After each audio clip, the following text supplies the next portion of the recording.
darah maupun plasma itu adalah sebenarnya diambil dari orang-orang relawan dan itu gratis.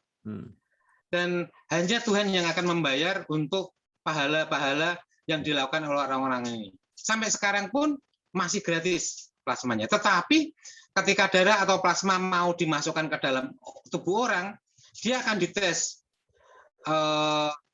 adakah penyakit-penyakit dalam orang yang donor itu seperti HIV, malaria, leptospira dan sebagainya. Kemudian dites apakah darah ini cocok atau tidaknya.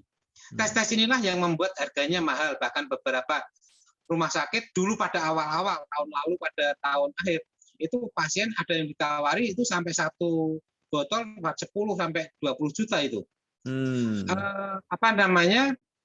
Memang sulit sekali. Tetapi sebenarnya ongkos-ongkos laboratnya tidak mahal. Yang mahal adalah kebijakannya belum ada, sehingga saat ini sepertinya center-center itu membuat kebijakan harganya masing-masing.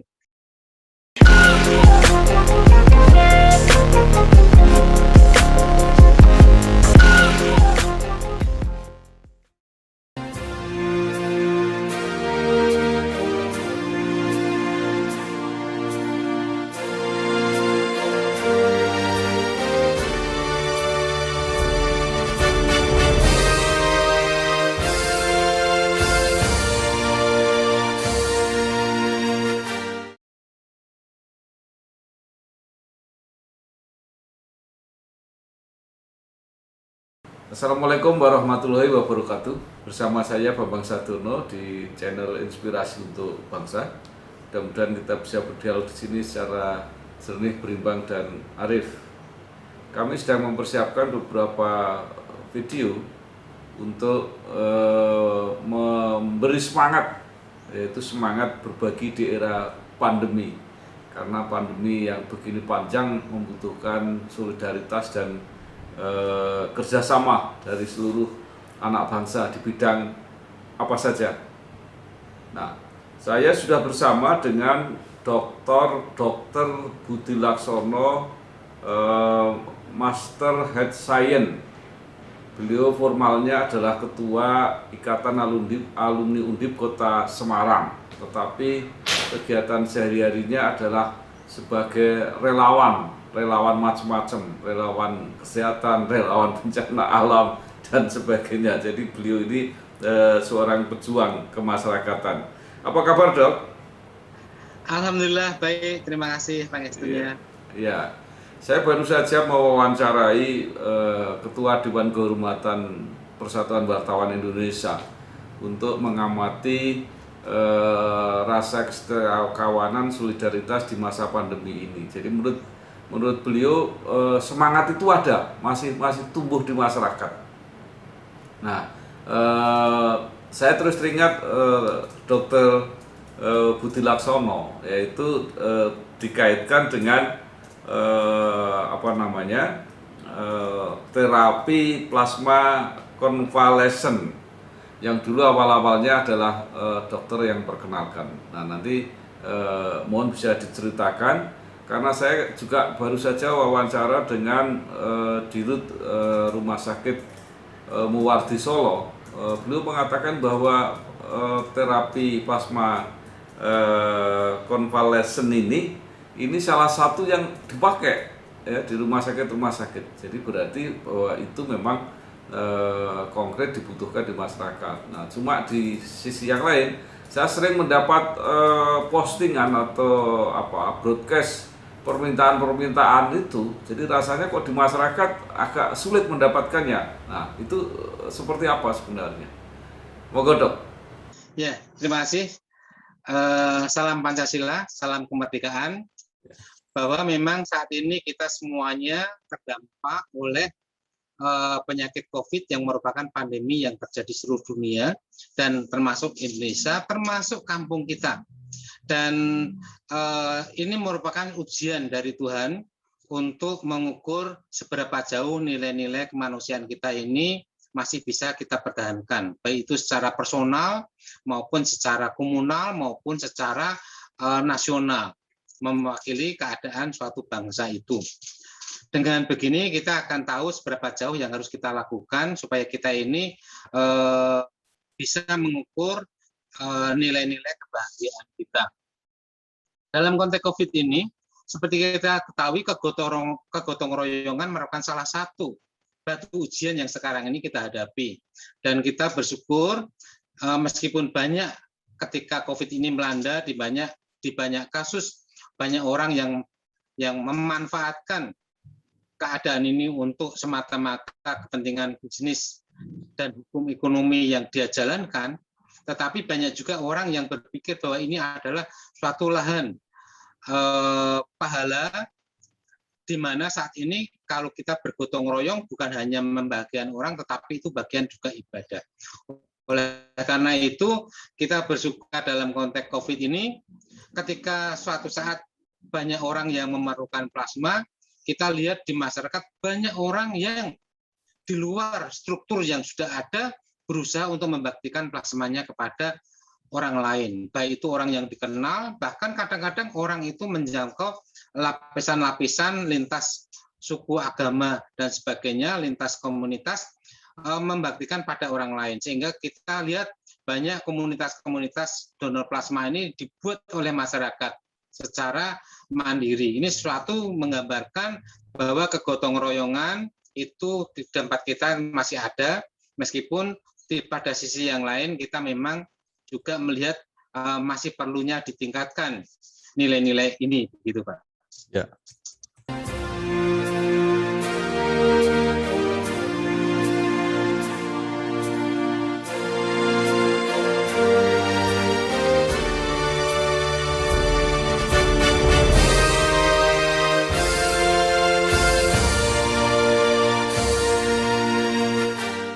Nah, secara teori kan ini makin banyak yang terkena jadi penyintas COVID, Dok. Jadi berarti kan potensi untuk mendapatkan plasmanya itu makin besar sebenarnya.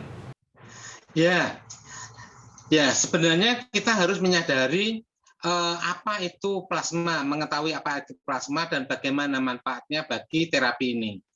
Jadi terapi plasma ini adalah suatu terapi yang sangat klasik, yang memang itu temuan kedokteran modern yang diawali sejak hampir sekitar 150 tahun ini, di mana diawali dulu sejarahnya mulai ada peperangan yang membuat orang berdarah sehingga orang mati kekurangan darah, sehingga di antara yang kurang-kurang itu ada dokter-dokter yang spekulatif, ini ada warnanya darahnya merah, coba kalau saya transfusi dengan kasih darah dari orang dimasukkan bisa enggak? Ternyata ada yang bisa, tapi banyak yang mati. Nah, dari situ kemudian muncul ilmu tentang darah. Ternyata kenapa kok seperti ini? Ternyata ketahuan bahwa darah satu dengan darah lain kalau tidak cocok itu bisa saling koagulasi, saling menggumpalkan. Nah, inilah makanya kita mendapatkan ilmu tentang darah itu ada ABO. AB, artinya ada darah golongan O, golongan A, golongan B, dan itu ada nilainya, ada unsurnya. Misalnya kalau O bisa donor ke A, B maupun AB, tapi kalau AB nggak bisa donor kemana-mana kecuali pada dia. Kemudian kalau A bisa donor kepada dia, kan seperti itu. Nah, ini sesuatu yang ilmu itu berkembang. Begitu juga terapi plasma. Ini sebenarnya sejarahnya sudah ada sejak zaman penyakit flu Spanyol, sama seperti COVID ini, tapi 100 tahun yang lalu terjadi. Pernah dicoba terapi ini, bahkan tahun 1916 pernah dipakai juga untuk terapi polio. Bahkan pada beberapa orang yang mengalami radang parotis yang sampai kena skrotumnya ikut sakit, itu dicoba dengan terapi plasma ini tahun 1920-an. Dan ternyata ada yang bagus, ada juga yang tidak bagus. Tapi artinya ini sudah dimulai sejak dahulu. Dan sehubungan dengan flu burung dan flu lain, itu pemerintah misalnya di Cina pernah melakukan terapi ini untuk flu burung sebagainya. Memang hasilnya ada yang baik, ada yang kurang baik. Tetapi kalau kita melihat teorinya bahwa tubuh itu adalah suatu ekosistem yang luar biasa, di mana dia mampu menciptakan obat-obat termasuk antibodi. Oleh karena itulah ciptaan Tuhan ini bisa menjadi pabrik antibodi yang luar biasa. Dan itu sudah lazim kita gunakan ketika saat ini tuh kita misalnya kena gigit ular berbisa. Kita mendapatkan plasma dari orang atau plasma biasanya diambil dari kuda. Bukan orang, malah dari kuda. Di mana kuda ini kita suntik antigen dari bisa ular. Sampai ularnya bermacam-macam. Sehingga di tubuh kuda itu ada semacam banyak antibodi yang berisi banyak sekali antibodi terhadap bermacam-macam ular. Sehingga kalau kita suatu saat kena ular, tidak tahu ularnya apa, kita bisa menggunakan antibodi dari bisa ular yang sesuai.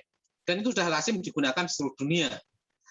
Dalam konteks COVID, sebenarnya teoritis sama. Ketika seseorang itu kena COVID, tubuh akan menciptakan antibodi. Dan semakin COVID itu banyak, antibodi yang dibuat semakin banyak juga. Sehingga mampu kalau antibodi ini diambil plasmanya, kemudian didonorkan pada orang, ini akan memperbaiki kondisinya. Ini sama seperti kalau kuda itu setiap berapa hari disuntik bisa, sehingga antibodinya selalu tinggi, ketika diambil plasmanya bisa menghancurkan protein-protein dari bisa ular. Manusia juga sama seperti itu. Ketika seseorang kena COVID dengan intensitas yang cukup, plasma yang terbuat salah satunya antibodi, bisa mengandung antibodi yang tinggi, ini kita bisa diberikan orang lain. Kenapa? Inilah memang suatu obat yang diberikan oleh Tuhan, yang sepertinya tersirat ada nilai-nilai kegotong royongan.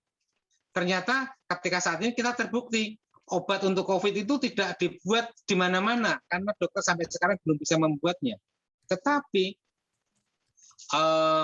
tubuh manusia mampu menciptakan obat itu. Dan mampunya ini tidak ada gunanya sama sekali kalau tidak ada rasa kemanusiaan dari orang yang memiliki untuk didonorkan kepada orang lain. Tidak ada nilai kemanusiaan dari orang-orang yang memotivasi donor untuk orang-orang ini supaya dimampu untuk diberikan pada orang lain. Inilah kegotong royongan ini kita diuji sekali lagi dalam konteks COVID ini.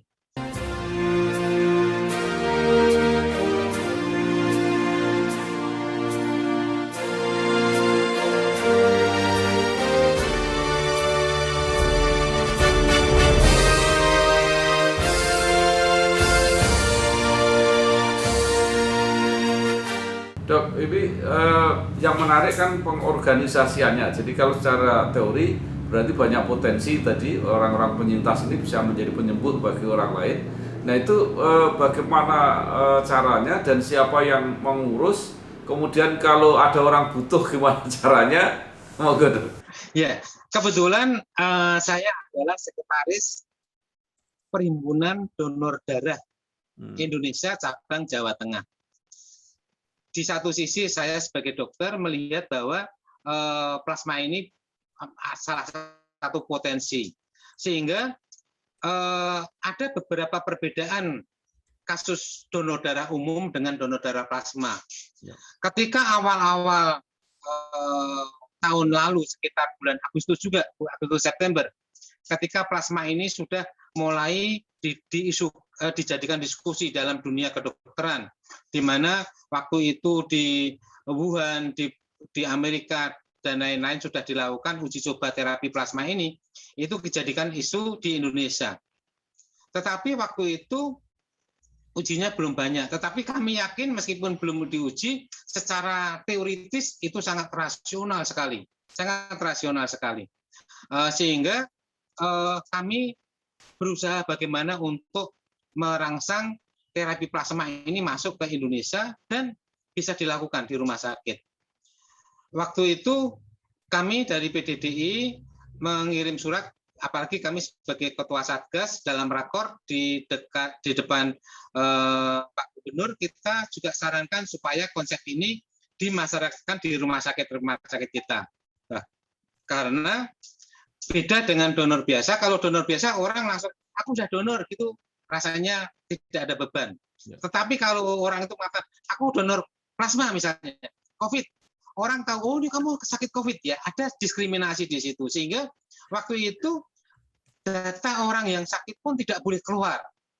Makanya kami minta kepada Pak Gubernur yang memiliki struktur punya rumah sakit di seluruh Jawa Tengah ini untuk bisa menjadikan rumah sakit di bawah Gubernur ini mempunyai suatu kebijakan di mana kebijakannya adalah membentuk unit bank data dulu, bank data calon donor plasma. Intinya apa? Karena penyakit itu adalah konfidensial dan orang tidak boleh tahu dan masyarakat juga nggak boleh tahu, maka yang tahu hanya rumah sakit. Kalau rumah sakit pernah merawat orang dengan COVID, tentu saja kita punya datanya. Kita punya berat badannya, kita punya data-data kesehatan yang lain. Sehingga dari situ rumah sakit bisa menentukan, oh ini orang sakit sudah sembuh, ini potensi untuk menjadi donor plasma. Dengan itu makanya kalau itu dikumpulkan maka menjadi bank data calon donor plasma rumah sakit. Makanya kita sarankan pada gubernur untuk membuat bank data ini. Bahkan secara organisasi kami di PDDI juga menulis surat pada semua direktur rumah sakit. Mohon berkenannya untuk membentuk seperti ini. Karena apa? Karena data pasien itu ada di beliau-beliau itu. Dan kami, meskipun saya dokter, saya tidak berhak untuk membuka data itu. Alhamdulillah ada 1-2 rumah sakit yang membuka data itu, membentuk panitia donor plasma di rumah sakitnya, dan kemudian suatu saat ketika pasien di situ merasa perlu untuk diberi plasma, rumah sakit itu bisa melakukannya. Bahkan kami pernah meminta pada anggota klub ini di salah satu rumah sakit di Semarang. Tetapi memang dalam perjalanannya tidak semuanya mudah, sehingga kami melihat banyak rumah sakit utama pun ketika ada tokoh-tokoh yang di situ yang sakit, cari plasmanya juga sulit. Bahkan pada 2 bulan yang lalu, antrian di Palang Merah itu ada lebih dari 800 orang yang menunggu plasma. Artinya sudah direkomend oleh dokternya untuk terapi plasma, dia tidak ada. Inilah yang menjadi kepedulian banyak masyarakat, sehingga kenapa terbentuk paguyuban plasma ini dan sebagainya. Mereka bergotong royong melakukan ini. Ini suatu yang luar biasa. Tetapi sebenarnya kita memerlukan itu masuk ke dalam sistem. Karena ketika diskriminasi atau stigma itu masih ada, orang masih ragu-ragu mau mendonor. Alhamdulillah sekarang ini sudah banyak orang yang tahu bahwa ini adalah penyakit yang normal sehingga tidak perlu stigmatisasi. Orang mengatakan, saya sudah menjadi alumni COVID, saya mau donor, itu sekarang sudah agak berani. Dulu agak jarang. Tetapi ini lebih bagus lagi, dimasukkan ke dalam suatu sistem. Sehingga orang yang keluar dari rumah sakit sudah didata, 2 minggu lagi setelah dia sehat, bisa diambil plasmanya. Dan plasma ini sangat awet, sehingga bisa bertahan sampai bulan-bulanan, berbulan. Dan orang yang sudah kena ini, dan diambil plasmanya, dia setiap 2 minggu bisa donor plasma. Ini makanya sebenarnya kelangkaan plasma itu seharusnya tidak ada. Nah, problem yang lain apa? Problem yang lain memang terapi plasma ini bukan suatu terapi yang saat ini menjadi suatu protokol. Sehingga belum dijadikan suatu bagian dari layanan negara masuk dalam BPJS. Ya. Sehingga tidak ada orang yang mendapat fee atau apa dari sini. Hanya orang sukarela. Seperti itu.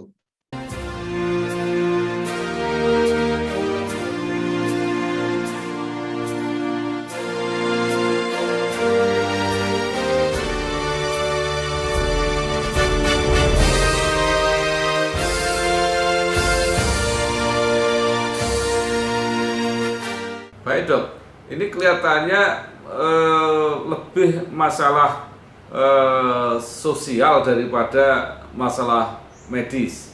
Nah, apakah tidak bisa model kayak kalau orang donor darah itu kan diberi penghormatan, diberi piagam, diberi apa gitu sehingga orang merasa diapresiasi. Apakah model itu tidak mungkin dok? Sebenarnya sangat memungkinkan sekali. Oleh karena itu kami dari PDDI selain mendorong masyarakat, kami di Facebook, di sosial media lain mendorong orang untuk berdonor, dan kemudian kami dari PDDI memberi semacam sertifikat terima kasih, penghargaan. Tapi sebenarnya ini kalau harus di take over menjadi penghargaan dari negara, wow, sangat luar biasa. Bahkan kami konsultasikan dengan PDDI PDDI pusat pun siap untuk memberi sertifikat juga. Sama seperti donor darah 1, 2, sampai 50 oleh gubernur, oleh presiden dan sebagainya. Ini kalau masuk sistem sangat bagus sekali. Dan caranya pun juga sangat mudah, sehingga seseorang itu bisa berbakti pada yang lainnya dengan cara yang lebih mudah dan gampang. Nah, supaya lebih lebih meyakinkan gitu, itu prosentase kesembuhan dengan pengobatan konvalesen ini seperti apa, Dok? Sudah ada beberapa report dari beberapa meta-analisis beberapa center yang dilakukan di seluruh dunia. Misalnya center di Inggris dan Amerika dari meta-analisis itu menunjukkan bahwa pemberian terapi plasma, terutama pada fase awal, itu memperbaiki kesehatan atau status orang yang sakit itu. Tetapi memang pemberian pada fase berat, di mana orang itu sudah sesak dan sebagainya, itu memang output dari kematiannya, itu tidak berbeda jauh. Meskipun angkanya di orang yang dapat plasma ini lebih baik daripada yang tidak dapat plasma, tapi angkanya tidak signifikan. Oleh karena itu, memang kalau dikatakan bahwa terapi plasma ini bisa memperbaiki atau mengurangi risiko kematian dari data itu, memang tidak. Tetapi kalau dilihat dari angka perbaikan kasus ketika diberikan pada fase awal, memang itu ada. Angka ini diterima oleh beberapa ahli menjadi angka positif dan angka skeptis. Sehingga orang yang ada beberapa center mengatakan, oh, nggak ada gunanya. Tapi ada juga orang yang optimis, ada gunanya kalau diberikan pada fase awal, ternyata memperbaiki keadaan. Nah, ini tentu saja kita harus mengetahui kenapa. Jadi pada infeksi virus COVID ini, memang pada fase awal ini terjadi suatu serbuan atau viremia, atau virus yang dalam tubuh yang sangat banyak sekali. Sehingga pada fase-fase ini, di mana ditandai dengan gejala-gejala yang belum berat, pemberian plasma memang akan mengurangi viral load di dalam darah, sehingga memperbaiki keadaan. Tetapi kalau sudah terjadi yang namanya badai sitokin, suatu reaksi antigen antibodi atau alergi dalam tubuh, maka sistemnya bukan karena virusnya, tetapi imunologinya yang hiperreaktif ini, sehingga diberi plasma memang kurang begitu bagus. Ini sesuatu yang menjelaskan kenapa pemberian plasma pada fase awal baik, pada fase berikutnya belum, tidak baik. Nah, ini juga menjadi alasan kenapa kok pemberian itu lebih awal disarankan, tapi tidak pada fase akhir. Tetapi banyak orang yang begini, masih awal, masih bagus-bagus, malah ditarik plasma, sudah ongkosnya jadi mahal, kemudian cari plasmanya juga sulit, sehingga juga sulit juga. Nah, antara debat antara kepentingan medis teknis dokter yang harus menyiapkan plasma yang saat itu memang sangat sulit sekali. Dokter sudah ngurusi pasien itu sudah mumet setengah mati, apalagi ngurusi plasma yang tidak sulit, tidak mudah sekali, sehingga sehingga banyak dokter yang skeptis, yang tidak bersemangat. Justru inilah kita di luar rumah sakit, kita harus mendorong supaya suatu saat kalau dokter mengatakan coba diberi plasma, itu dia seperti kasih resep paracetamol, langsung beli langsung ada. Tapi kalau beli nggak ada, apalagi ini tidak murah, ini sesuatu yang berat. Oleh karena itulah kita mendorong supaya ini masuk dalam sistem supaya jadi murah, dan kami laporkan juga kepada beberapa ahli. Dengan adanya kematian-kematian pada orang tua, kemudian isolasi yang gagal di rumah, ini menunjukkan bahwa terapi ini relevan sekali untuk dilakukan seawal mungkin pada orang tua. Kalau orang tua sakit dan gejalanya sudah mulai meningkat, tidak boleh isolasi mandiri, harus terpusat. Kalau memang tidak di rumah sakit, di isolasi terpusat. Kalau sudah mulai agak parah, harus ke rumah sakit. Awal-awal langsung diberi plasma. Kalau plasmanya ada, dokter langsung kasih, enjoy saja, seperti itu. Nah, inilah yang kita harapkan. Dok, tadi dokter menyebut harganya mahal. Ini kan plasmanya kan sukarela donornya itu, Dok? darah maupun plasma itu adalah sebenarnya diambil dari orang-orang relawan dan itu gratis.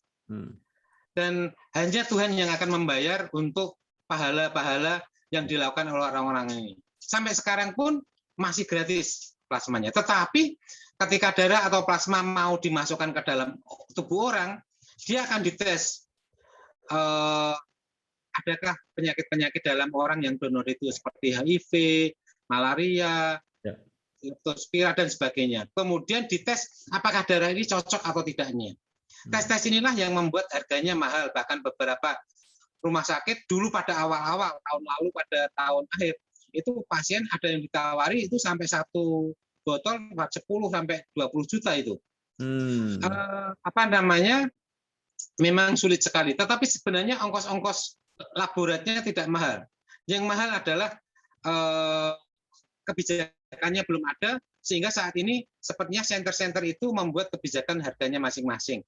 Dan saat ini akhirnya terbentuk suatu keseimbangan, rata-rata sekarang diambil kurang lebih sekitar 2,5 itu dari laborat pertama. Misalnya dari sini adalah PMI. Kalau itu masuk rumah sakit, nanti ada kos rumah sakit lagi, nggak tahu itu seperti apa, berapa jumlahnya, itu rumah sakit punya kewenangan masing-masing. Dan itu hubungannya dengan pasien kalau dia mau atau tidak mau dilayani seperti itu. Tapi saya bersyukur sekali, saya kemarin, ini baru 3 minggu ini, ada rumah sakit yang menawarkan terapi plasma pada seseorang di Semarang itu, dan dia ngomong, Pak, tapi kan kami nggak punya uang. Rumah sakit ngomong, ini gratis Bu, asal Ibu mau saja, karena rumah sakit itu tahu bahwa pasien ini berbahaya kalau tidak diterapi. Sehingga, oh ya nggak apa-apa, tapi kami nggak punya plasma, disediakan. Nah, di sini menunjukkan rumah sakit bank plasmanya sudah berjalan. Yang kedua, rumah sakit mau berbagi sharing. Memang pemerintah tidak akan memberi pembiayaan untuk plasma ini. Itu di luar klaim rumah sakit ke BPJS. Tapi rumah sakit bisa memasukkan itu ke dalam sistem pengeluaran yang lain sehingga tetap dibayar oleh negara, tapi itu masuk dalam pesi pengobatan yang lain. Seperti kita ketahui, banyak orang yang tidak tahu. Makanya ada istilah, aku masuk rumah sakit di COVID-19. Sebenarnya nggak gitu. COVID-19 itu maksudnya orang yang masuk rumah sakit dengan COVID itu akan dibayar oleh negara semua pengobatannya. Bahkan non sewu, ini penyakit yang luar biasa. Kalau orang meninggal itu, bahkan saya dengar itu langsung dimasukkan surga, masuk syahid itu. Artinya nggak perlu orang itu merasa terdiskriminasi, atau merasa rendah diri. Ini penyakit luar biasa sehingga negara pun membiayai. Dan membiayai itu, saya terus terang waktu itu masih nggak tahu berapa. Baru kemarin Bupati Banjarnegara, dia ngatur setiap hari rumah sakit itu bisa dapat klaim sampai 6 juta. Ya kan? Nah, kalau masuk ICU mungkin lebih besar lagi. Nah, baru data itu keluar, ya kan? Masyarakat tahu. Nah, disitulah pintarnya rumah sakit untuk mengelola pembukuan keuangan sehingga bisa memasukkan pengeluaran-pengeluaran termasuk plasma ini ke dalam suatu sistem pelayanannya sehingga tetap diklaim. Kalau orang itu misalnya kalau betul 6 juta, 6 hari kan rumah sakit sudah dapat 36 juta misalnya. Itu untuk membayar plasma yang 2,5 juta barangkali bisa dimasukkan seperti itu. Nah, inilah begitu. Dok, ini kalau khasiatnya gitu ya atau potensinya itu kan hampir semua masyarakat sudah tahu karena setiap kali itu kan mereka sendiri yang rame-rame mencari plasma ini. Nah, bagaimana cara yang paling mudah ya, kalau mereka butuh itu, karena kadang-kadang kan saya pernah juga menghubungi dokter kemudian diberitahu kalau di Solo ini kalau gitu itu nggak ada yang resmi gitu, misalnya ke mana gitu. Betul ya, ini sesuatu yang sebenarnya menunjukkan kepada kita kalau kita mau jujur, kita secara berbangsa memang belum siap untuk menangani sampai di sini. Sebenarnya sistemnya mudah, cuma kadang-kadang karena ada faktor yang lain sehingga ini sampai tertinggal. Harusnya ada harga dan sebagainya. Sampai saat ini baru kemarin aja Pak Jokowi baru tidak memberi regulasi, tetapi memohon kepada pemilik PCR untuk menurunkan biaya ini sampai 500, 25 atau 4, itu baru seperti itu. Padahal pemerintah itu adalah regulator, sehingga dia lebih punya kepercayaan diri untuk mengatur pelayanan-pelayanan seperti ini, termasuk plasma. Kembali lagi ke pertanyaan tadi, bahwa untuk mendapatkan plasma ini ternyata tidak terlalu sulit. Yang pertama, makanya kami pernah mengirim surat kepada semua orang-orang yang butuh plasma ini. Pertama, dokter melihat bahwa orang ini memang layak untuk mendapatkan plasma. Karena memang obat-obat yang lain ini kan sifatnya obat-obat yang belum evidence based. Yeah. Sama juga terapi apa belum evidence based sekali. Risetnya tahun lalu di Indonesia sampai sekarang juga belum muncul laporannya. Kalau dokter sudah menulis bahwa dia mengizinkan orang itu mendapat plasma, dia sekarang ini karena rumah sakit tidak punya fasilitas untuk meminta plasma, dia cuma memberi surat keterangan itu, dan orang ini akan mendaftarkan ke Palang Merah setempat. Di Palang Merah setempat, seperti kemarin, banyak orang yang minta ini, tetapi plasmanya nggak ada. Oleh karena itu, orang-orang harus mencari sekitarnya, orang-orang plasma. Dan kami sendiri atau relawan-relawan saat itu sudah mencari orang yang mau donor plasma. Kalau pas ada permintaan, ada yang ini kita matchingkan orang itu. Tapi banyak orang yang tidak tahu bahwa ini juga harus membayar. Bahkan bayarannya itu seperti tadi diungkapkan di beberapa Palang Merah sekarang sekitar 2,5 juta. Bahkan ada beberapa Palang Merah tertentu yang sampai 6 juta. Karena apa? Misalnya salah satu Palang Merah di Pulau Jawa di bagian barat itu harus mengirim, dan pengiriman itu 4 juta. Plasmanya sendiri harganya 3 juta dan sebagainya. Nah, itu memang tidak semua orang tahu bahwa ini membayar, sehingga kadang-kadang agak kecewa. Tetapi kalau yang tahu dan mereka berharap sekali, berapapun juga akan dibeli. Nah, karena ini adalah upaya terakhir dari keluarga untuk memberi kasihnya pada seseorang. Ketika orang ini sudah mengirim surat ke Palang Merah sebagai nomor antrian, maka dia harus cari.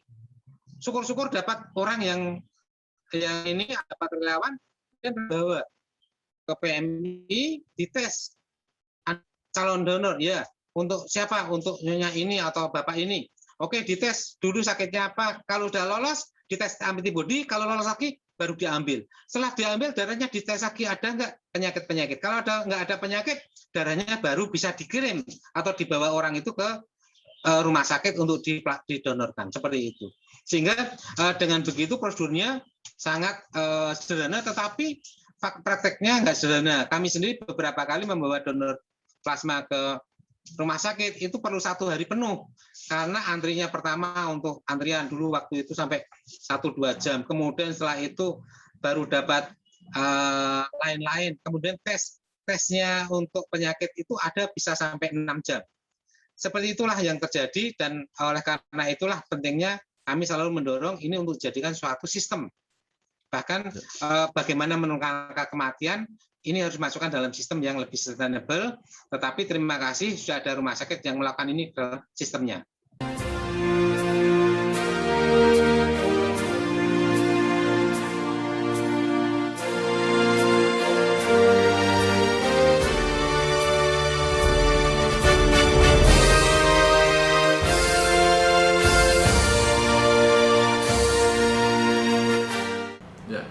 Jadi supaya semua rumah sakit punya satu standar gitu, dari mana kebijakannya, Dok? Ya, sebenarnya kalau saya memberi surat kepada rumah sakit, saya katakan ini adalah penghasilan tambahan untuk rumah sakit. Saya bilang begitu, karena pasien tetap akan membayar. Cuma memang kadang-kadang rumah sakit bingung karena dia harus membayar plasmanya dulu. Padahal pasien kalau maaf ya, kalau meninggal orang pun kadang-kadang nggak mau datang ke rumah sakit lagi. Lah ini rumah sakit kadang-kadang meminta cash flow yang cepat karena tidak bisa diklaimkan ke BPJS. Nah itulah maka saya katakan, tapi itu bisa diatur lah rumah sakit sehingga rumah sakit yang pintar dia membentuk bank plasma.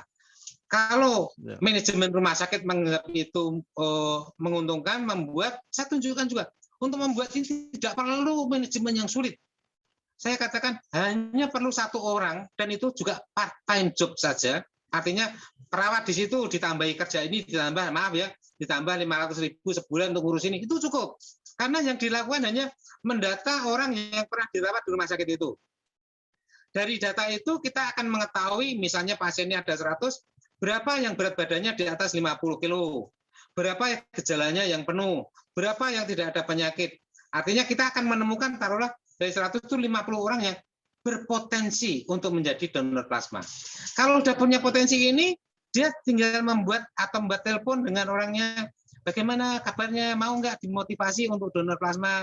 Nah, kalau dia mau, datang lagi ke rumah sakit, diambil, disimpan oleh rumah sakit, atau disimpankan di fasilitas PMI atas nama rumah sakit pun bisa. Sehingga mudah sekali. Makanya saya katakan, kenapa kok banyak rumah sakit tidak mau melakukan ini? Padahal manajemennya mudah.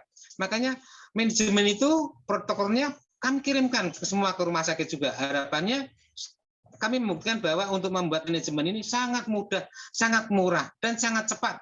Saya katakan kalau hari ini dibentuk, besok sudah bisa bekerja. Saya bilang begitu. Nah inilah makanya memang sesuatu yang baru memang memerlukan hal yang harus ada awalan-awalan, ada contoh-contoh dan sebagainya. Ya, Dok, kalau lihat dari praktek yang sudah ada, antara yang butuh dan yang bisa dipenuhi itu berapa persen? Tadi antrian bisa sampai 800. Iya, angka yang bisa saya catat di PMI beberapa minggu yang lalu ketika kita ada outbreak itu, ya, itu sampai antriannya 800 itu. Terbagi dari 4 golongan. Golongan A misalnya kesediaan plasma 0, yang antri di situ misalnya 200. Golongan O stok 0, yang ada di sana 300, seperti itu.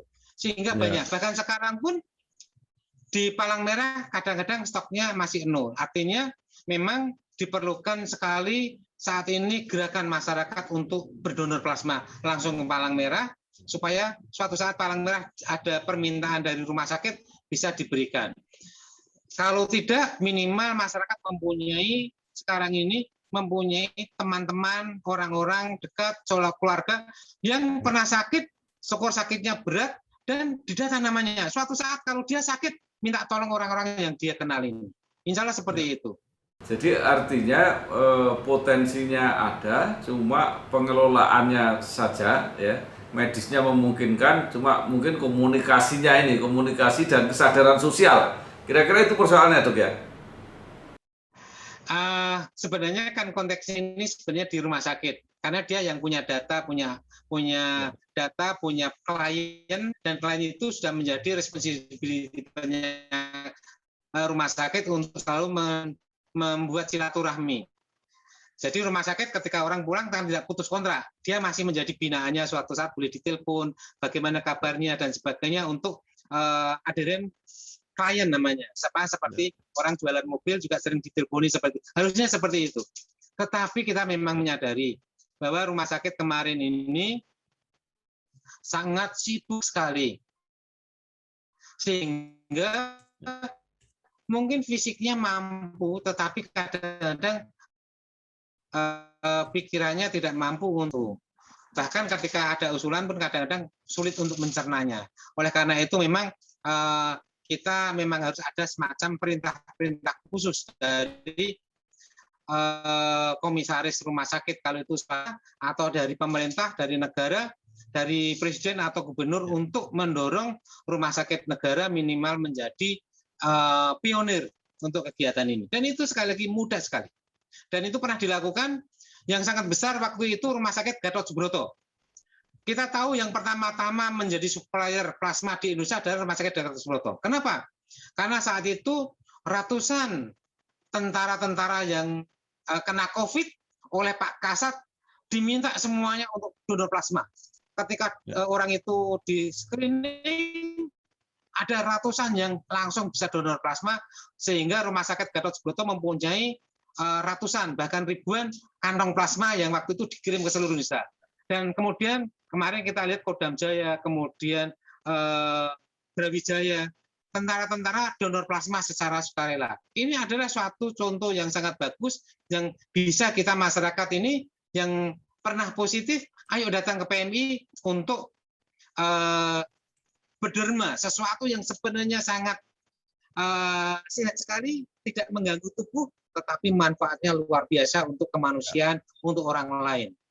Ya. Jadi intinya yang penting adalah kampanye ya dok. Jadi artinya dengan kesadaran sendiri yang merasa pernah terpapar untuk mengabdi kepada kemanusiaan, mereka datang ke PMI, gitu dok ya? Betul, iya. Ya, baik. Ya, saya kira terima kasih sekali informasinya dari Pak Dr. Budi Laksono yang telah memaparkan bagaimana cara untuk mendapat plasma convalescent ini dan bagaimana memberi semangat masyarakat supaya ikut berpartisipasi aktif. Gitu ya dok ya? Siap, ya. Terima kasih. Baik, terima kasih, sukses terus dokter. Matur nuwun. Wassalamualaikum warahmatullahi wabarakatuh. Waalaikumsalam warahmatullahi wabarakatuh.